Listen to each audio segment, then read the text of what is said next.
지각과 생명체 구성, 물질의 규칙성 두 번째 파트 할게요. 지난 시간에는 지각이 어떻게 구성되었는지, 규산염 광물 기억나죠? 어떻게 구성이 되었는지를 봤으면은 이번에는 생명체, 즉 우리를 구성하는 물질에는 어떤 규칙적인 것들이 있는지에 대해서 배워볼 거예요. 오히려 여기서 더 익숙한 용어들이 많이 나와서 더 이해하기 편할 것 같아요.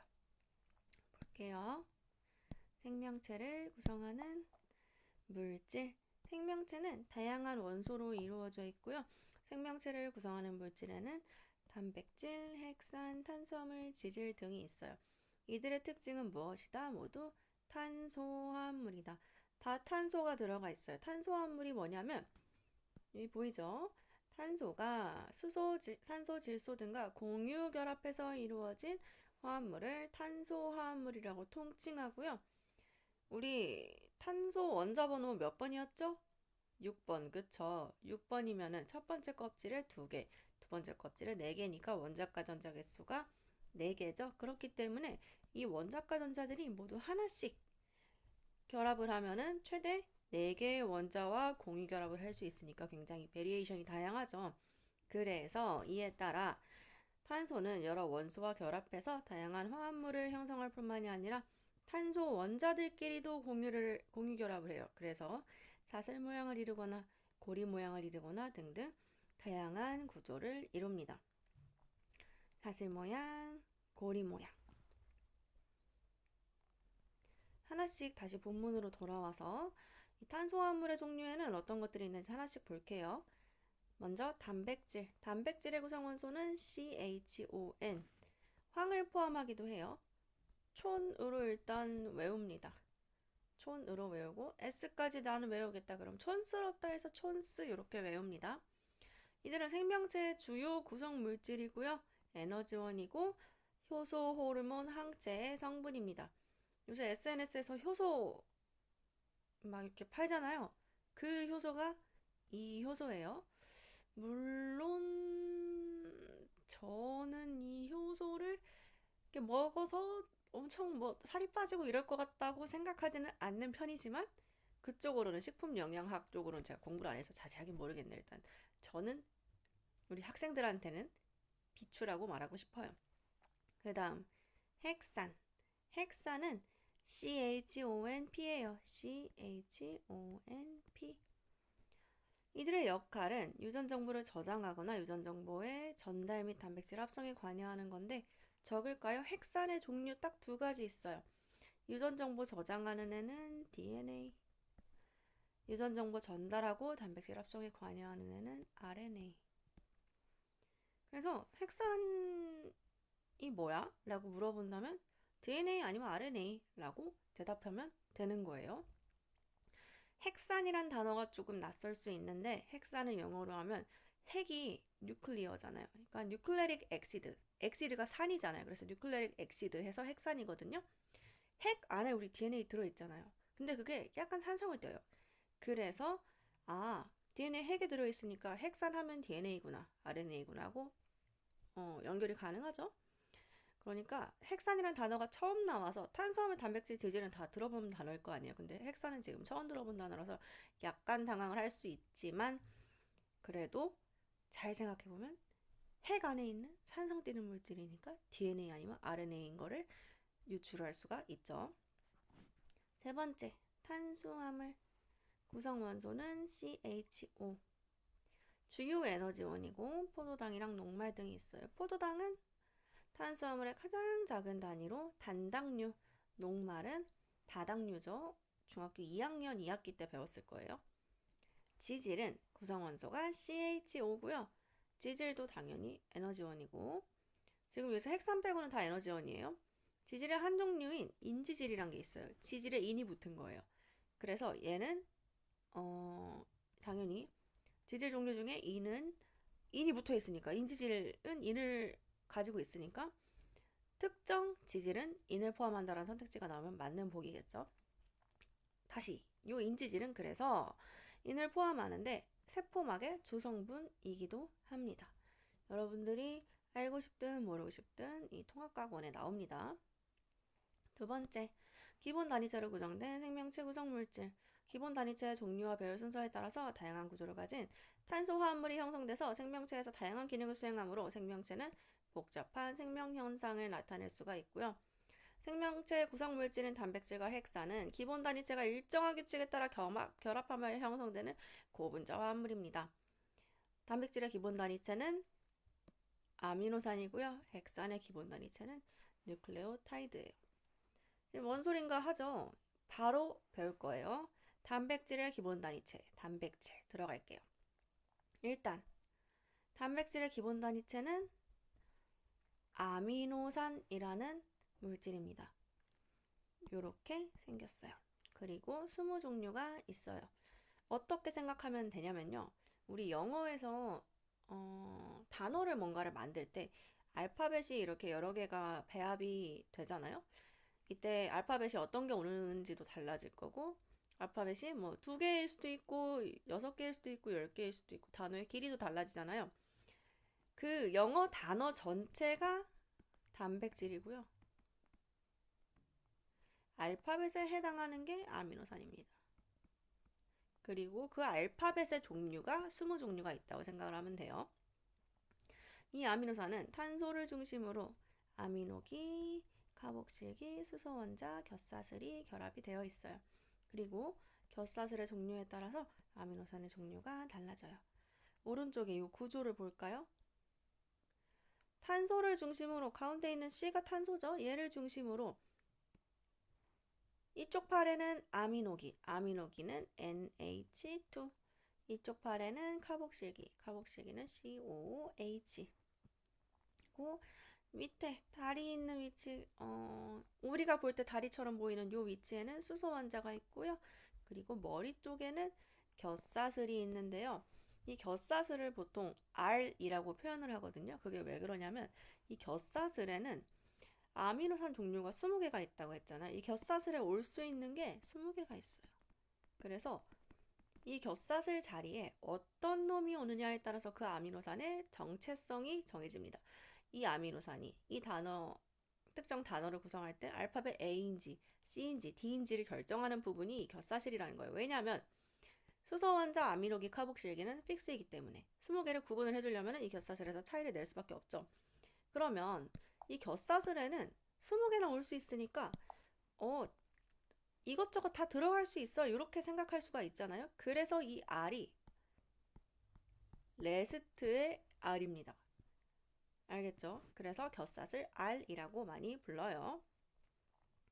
두 번째, 이 아미노산들이 아까 단백질의 기본 단위체라고 제가 말씀드렸죠. 이 아미노산은 여러 개가 붙어야만 단백질이 될 수가 있어요. 그때 이 붙는 방식의 이름이 펩타이드 결합입니다. 아주 중요한 결합이에요. 계속 나올 거예요. 펩타이드 결합의 뜻은 두 개의 아미노산이 결합할 때 두 아미노산 사이에서 물 분자 1개가 별표할까요? 물 분자 1개가 빠져나오면서 형성되는 결합을 펩타이드 결합이라고 해요.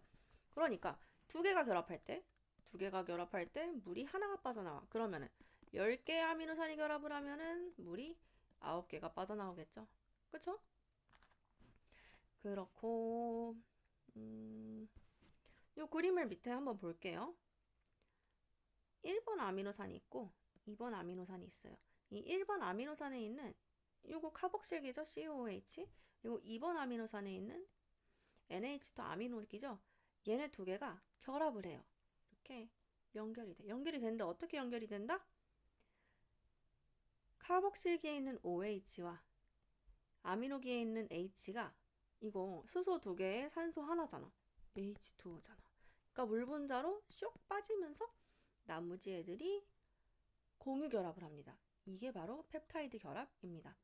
그러니까 여러분들이 전단원에서 뭐 공유 결합 배우고 이온 결합 배우고 해가지고 수소 결합까지도 나오잖아요. 이제 나오거든요. 네, 나와요. 그래서 여러분들이 헷갈릴 수가 있어. 펩타이드 결합은 뭐 새로운 결합인가 생각할 수 있는데 그냥 공유 결합의 일종입니다. 일종이에요. 그러니까 만약에 선택지에서 아미노산 단백질 구조를 두고 아미노산 사이에 연결하는 부분을 포인팅을 해놨어요. 뭐 이런 식으로 포인팅을 해놨어.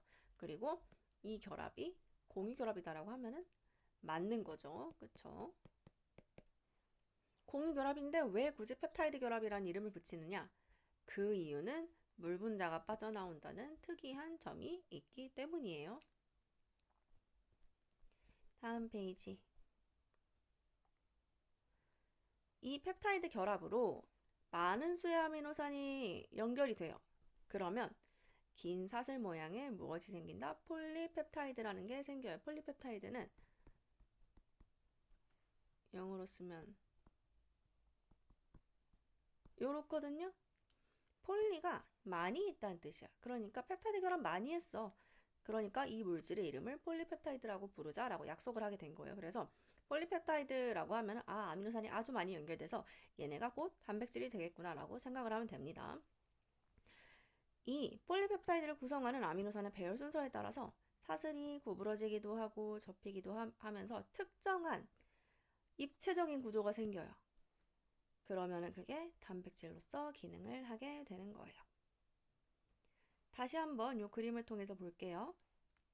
아미노산 1이랑 2가 펩타이드 결합으로 연결돼요. 이때 물 분자가 빠져나오죠.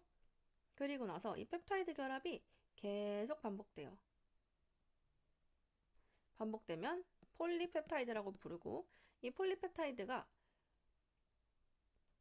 구부러지고 접히면서 고유한 입체 구조를 가진 단백질이 형성이 됩니다.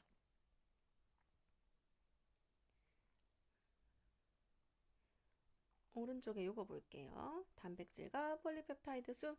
단백질은 하나의 폴리펩타이드로 이루어진 것도 있지만 여러 개의 폴리펩타이드로 이루어진 것도 있어요.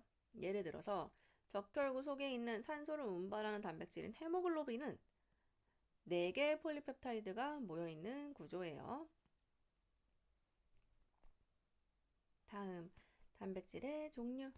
단백질의 입체 구조에 따라서 단백질의 기능이 결정돼요. 이 단백질이 무엇을 하는 단백질인지가 결정이 되는 거예요. 이때 아미노산의 종류와 수, 배열 순서가 다양한 종류의 단백질을 형성하는데 결정적인 역할을 하겠죠, 당연히. 어떤 것들이 있냐? 적혈구 안에 있는 헤모글로빈, 피부 연골 뼈에 있는 콜라겐, 머리카락 손톱에 있는 케라틴, 마이오신이랑 액틴은 근육을 구성하는 거고요. 수정체, 눈 안에 있는 렌즈 있죠? 그거 수정체라 부르거든요. 그거는 크리스탈린이 구성을 하고, 호르몬의 대표적인 게 뭐가 있어요? 인슐린이 있죠? 호르몬도 단백질이에요.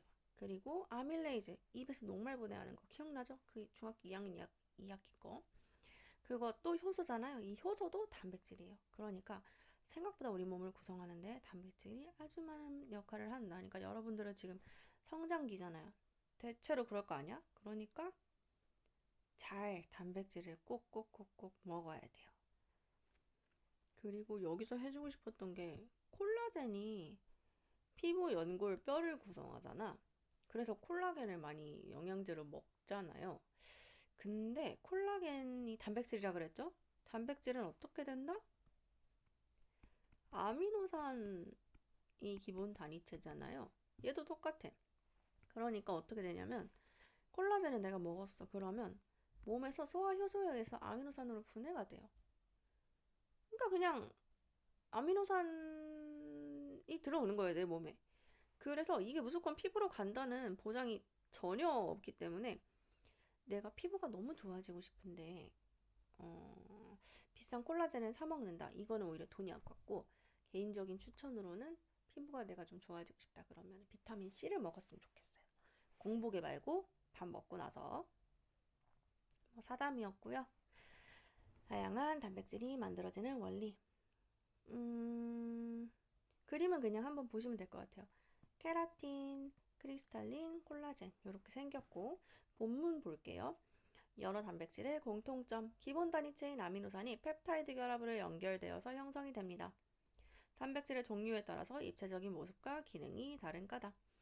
뭐겠어요? 아미노산의 종류, 수, 배열 순서가 다르면 입체 구조가 당연히 다른 단백질이 형성이 되겠고 이 입체 구조에 따라서 단백질의 기능이 다르겠죠. 20종류의 아미노산으로 수많은 종류의 아미노산을 만들 수 있는 원리가 뭘까요? 이 아미노산의 조합들에 따라서 단백질의 종류가 당연히 달라지니까 20가지의 아미노산으로 만들 수 있는 단백질의 종류는 매우 많겠죠. 이걸 봐봐. 10개 아미노산으로 이루어진 단백질의 종류는 봐봐. 10개 아미노산으로 이루어진 단백질이라는 거는 3, 4, 5, 6, 7, 8, 9, 10 단어의 길이가 10개인데 거기 들어갈 수 있는 알파벳이 한 자리당 20개씩 들어갈 수가 있는 거야. 여기도 20개, 여기도 20개, 여기도 20개 해서 마지막 자리에도 20개. 그러니까 이때 경우의 수가 이거 다 곱한 만큼이 되겠죠?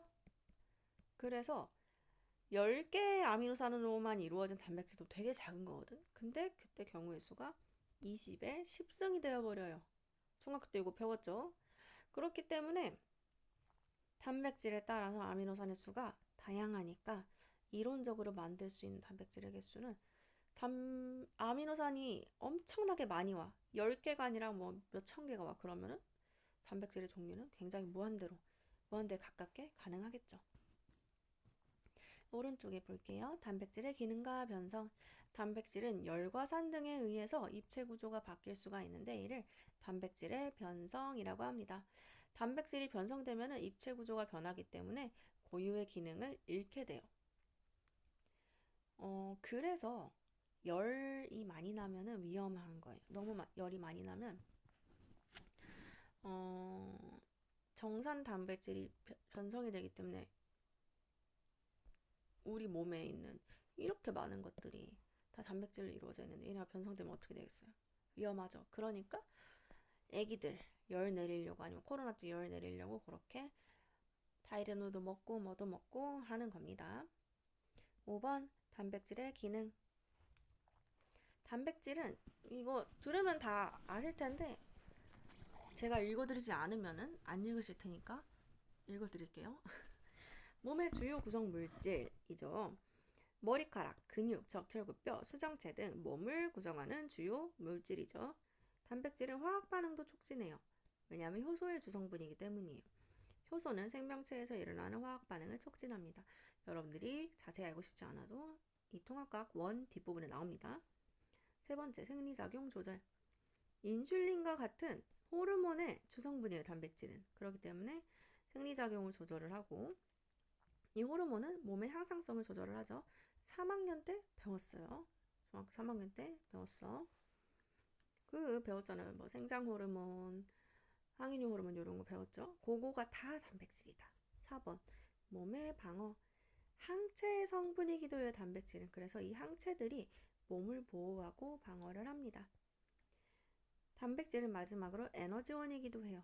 그래서 단백질이 분해돼서 생명활동에 필요한 에너지원으로도 사용이 되죠. 그래서 못 먹으면 근육이 빠진다.